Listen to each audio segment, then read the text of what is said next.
ایاک نعبد و ایاک نستعین، ہم صرف تیری ہی بندگی کرتے ہیں اور کریں گے، اور ہم صرف تجھ ہی سے مدد مانگتے ہیں اور مانگیں گے۔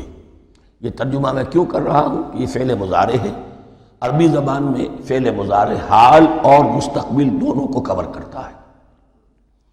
ایاک کا جو ہے مفعول فاعلی جو ہے، مفعول جو ہے اس میں ضمیر مفعولی اسے پہلے لا کر حشر کا مضمون پیدا ہو گیا۔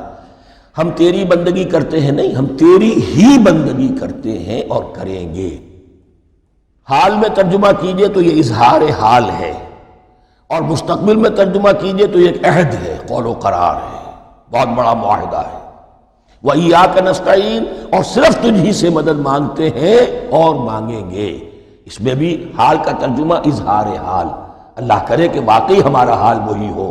جب ہم یہ الفاظ کہتے ہیں تو واقعتاً ہم اس پر پورے اتر رہے ہوں کہ اسی کی بندگی کر رہے ہوں اور اسی سے ساری استعانت اور استمداد کر رہے ہیں۔ جہاں تک مستقبل کا تعلق ہے وہ پھر ایک عہد ہے۔